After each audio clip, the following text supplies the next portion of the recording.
আসসালামু আলাইকুম দর্শক, চলতে চলতে আজকে আমরা চলে আসলাম আর্মেনীয় গির্জায়। এটি পুরান ঢাকায় অবস্থিত আরমানিটোলা নামক এলাকায় স্যার সলিমুল্লাহ মেডিকেল কলেজ তথা মিটফোর্ড হসপিটালের সামনে এর অবস্থান। ফারসের সাফাভি শাসকরা 16 শতকে পশ্চিমের পাহাড়ি দেশ আর্মেনিয়া দখলের প্রেক্ষাপটে আর্মেনিয়ানরা পৃথিবীর বিভিন্ন দেশে ছড়িয়ে পড়তে শুরু করে।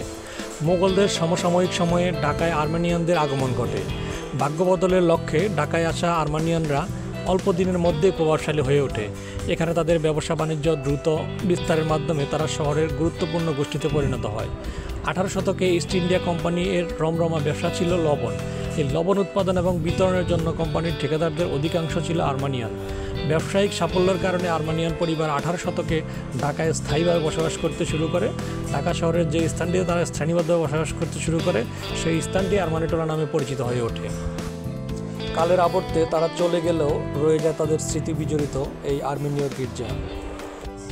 প্রাচীন স্থাপত্য শৈলীর অন্যতম নিদর্শন এই আর্মেনীয় গির্জা। এখানে স্তম্ভ রয়েছে, খুব কারুকার্যে ভরা স্তম্ভটি। এখানে তাদের ভাষায় কিছু লেখা আছে, যেটা অবশ্য আপনি বুঝতে পারতেছে না।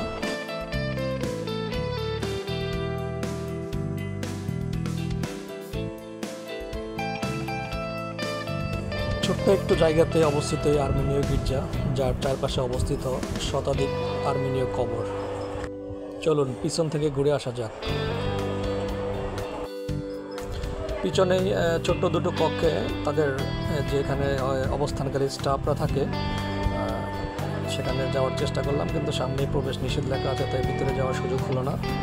কাউকে দেখতেও পেলাম না, তাই কারোর সাথে কথা বলার সুযোগ হলো না। আমরা পিছনে দাঁড়িয়ে পুরো গির্জার ভিউটা দেখার চেষ্টা করব, তাই এক কর্নারে চলে আসলাম।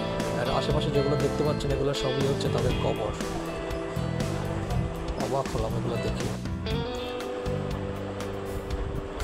আসুন আপনাদেরকে দেখানোর চেষ্টা করি পুরো গির্জার ভিউটা।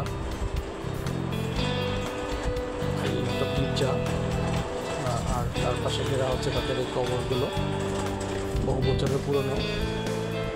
1800 শতকের বেশিরভাগ কবর, সম্ভবত 18 শতকের শেষে 19 শতকের প্রথম দিকে হচ্ছে তারা হয়তো বা এখান থেকে চলে যায়। কবরের উপরে তাদের যে নাম ফলক আছে বা মৃত্যুর তারিখ আছে তা দেখে তাই বোঝা যাচ্ছে।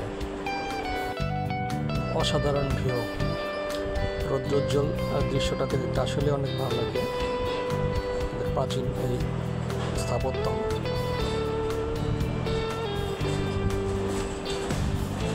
অসাধারণ। পিছনে এক কোনায় ছোট্ট একটু বাগান আছে, জায়গাটুকু সম্ভবত এই গির্জার অধীনই, তাই এখানে খুব বেশি স্থাপত্য নির্মাণ হয়নি, জায়গাটুকু খালি রয়েছে।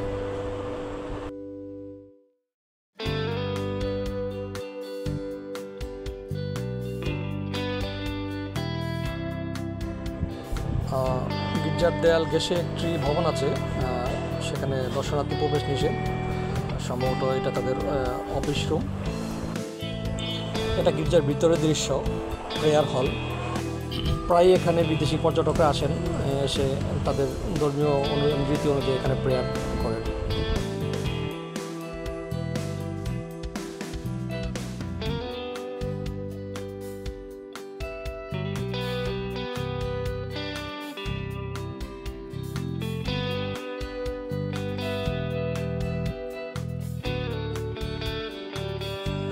দর্শক, আজ এ পর্যন্তই। বিদায়ের পালা এবার। অনুরোধ থাকবে মন্তব্য করে অবশ্যই জানাবেন। আপনাদের মন্তব্যই আমার অনুপ্রেরণা। দেখা হবে পরবর্তী কোনো নতুন জায়গায় নতুন অভিজ্ঞতা নিয়ে।